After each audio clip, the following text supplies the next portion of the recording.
السلام علیکم ناظرین۔ اس قسط کے آغاز میں حلیمہ سلطان سلجان کو کہتی ہے کہ میں نے تمہارے مسئلے میں تمہارا ساتھ دیا، لیکن اب یہ ساری باتیں مجھے ارطغرل کو بتانی ہوگی۔ سلجان کہتی ہے ابھی مت بتاؤ کیونکہ میرے پاس کوئی ٹھوس ثبوت نہیں ہے ان کے خلاف، اس لیے پہلے گوگچے کی شادی ہو لینے دو، پھر ہو سکتا ہے کہ کرکتبے خود ہی کوئی نہ کوئی قدم اٹھا لے، لیکن اگر ارطغرل کو ان باتوں کا پتہ چل گیا تو پھر نہ جانے کیا ہوگا۔ دوسری طرف بانو ججک اپنی تلوار صاف کر رہی تھی کہ اتنے میں آیت الند وہاں پہنچتی ہے اور کہتی ہے تمہاری تو درگا قبیلے کے لیے بہت زیادہ خدمات ہیں اور تم تعریف کے قابل ہو۔ بانو ججک کہتی ہے کرکتبے اور دورو خاتون نے میرے لیے جو کیا ہے اس کے مقابلے میں یہ خدمات کچھ بھی نہیں ہیں۔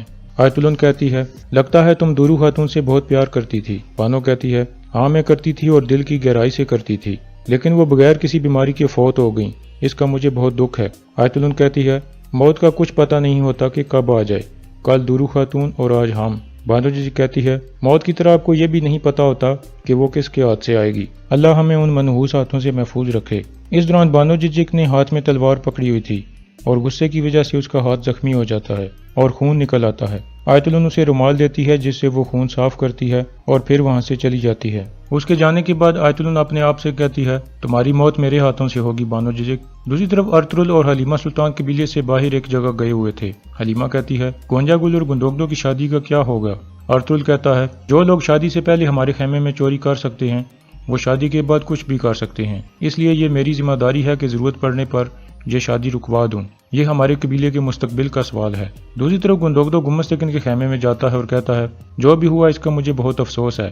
گمس تیکن کہتا ہے ارطغرل نے سب سپاہیوں کے سامنے میری بےعزتی کی اور تلوار میری گردن پر رکھ دی، تمہارے افسوس سے کوئی فرق نہیں پڑتا، تمہاری والدہ نے بھی گونجا کل کو بلا کر اس امانت کے لیے تفتیش کی تھی، اب سے تمہارا اور میری بیٹی کا رشتہ ختم، اور اب تب تک میرے خیمے میں نہ آنا جب تک یہ مسئلہ آپ لوگ آپس میں حل نہ کر لو۔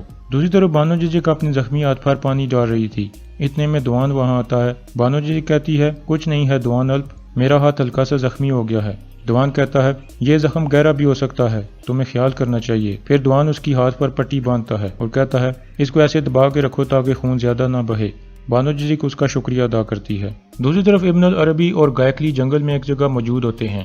گائکلی پوچھتا ہے انسان کیا ہے استاد؟ ابن العربی کہتے ہیں انسان اس زمین پر اللہ کی مہر ہے، درخت، پرندے، پودے، سمندر، دریا، یہ سب کیوں ہیں؟ یہ چاند اور سورج کیوں ہیں؟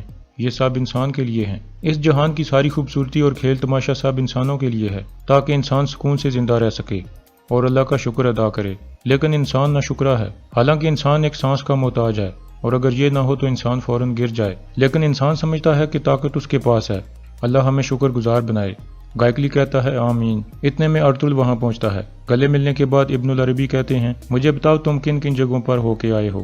دوسری طرف قبیلے میں گندوگدو حائمہ خاتون کے پاس جاتا ہے اور کہتا ہے ارطغرل نے ایک بار پھر مسئلہ بنا کر اپنے بھائی کی شادی توڑ دی۔ حائمہ خاتون کہتی ہیں ہر بادل امید کی ایک کرن ہوتا ہے، تمہیں صبر سے کام لینا چاہیے۔ دوسری طرف آیت الند گمس تیکن کو کہتی ہے ہم اس مسئلے سے کیسے نکلیں گے؟ گمس تیکن کہتا ہے کورکت سپاہیوں کی موجودگی میں مرنا چاہیے اور قاتل کو ادھر ہی سزا ملنی چاہیے۔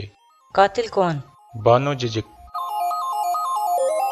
اس کے بعد گمس تیکن کہتا ہے ایک الجھی ہوئی لڑکی جس نے سلجان کی باتوں میں آ کر کرکت کو مار ڈالا، اس طرح ہم ایک پتھر سے 3 پرندے مار دیں گے۔ آیت الند کہتی ہے لیکن ہم لوگوں کو یہ بات کیسے منائیں گے؟ گمس تیکن کہتا ہے فوراً ایک زہر تیار کرنا شروع کر دو، لیکن مجھے تمہاری ایک اور قربانی چاہیے۔ آیت الند کہتی ہے میں مرتے دم تک آپ کا ساتھ دوں گی بھائی، آپ بتاؤ کیا قربانی چاہیے؟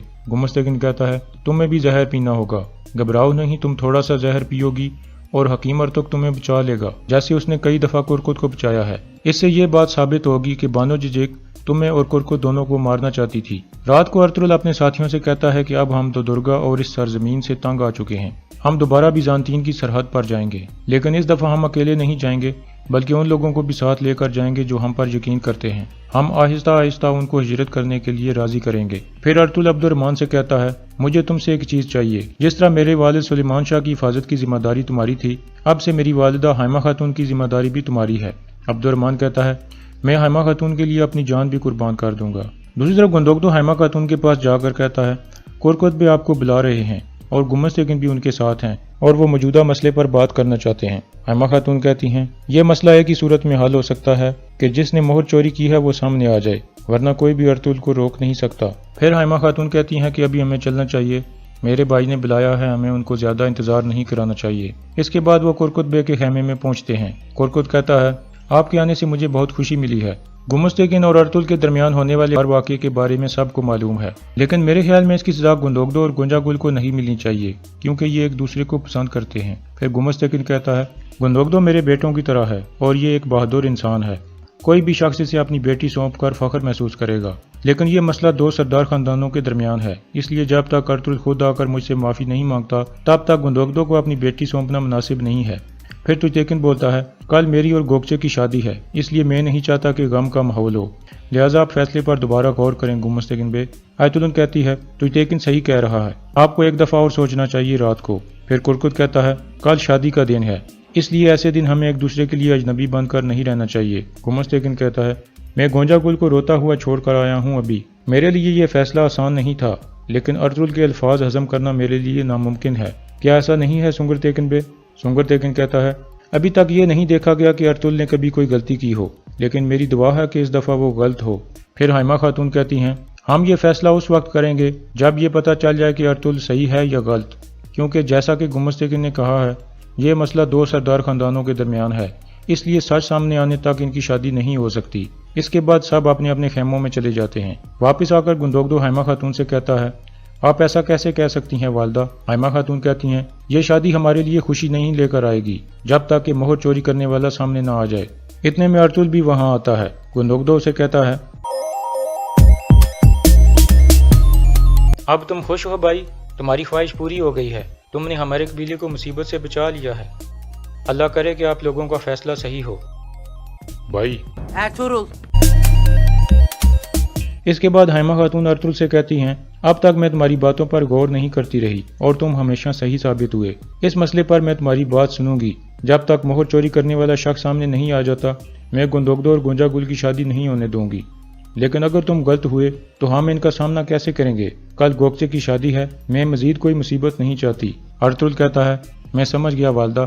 اگلے دن صبح کے وقت گوکچے سلجان کے خیمے میں جاتی ہے اور کہتی ہے میں آپ کا ہاتھ چومنا چاہتی ہوں اور آپ کی دعائیں لینا چاہتی ہوں۔ سلجان اسے گلے لگا لیتی ہے اور پیار دیتی ہے۔ پھر گوکچے کہتی ہے میں نے آپ کا دل توڑا اور اپنی حد کراس کی، حالانکہ آپ صحیح تھیں، آپ نے ہمیشہ میری مدد کی، مجھے معاف کر دیں، میں شادی سے پہلے آپ کی دعائیں لے کر جانا چاہتی ہوں۔ سلجان کہتی ہے میری دعائیں ہمیشہ تمہارے ساتھ ہیں، تم میری زندگی کا حصہ ہو، میں کسی کو بھی تمہارا دل نہیں توڑنے دوں گی۔ پھر وہ دوبارہ گلے ملتی ہیں اور یہاں اس قسط کا اختتام ہو جاتا ہے۔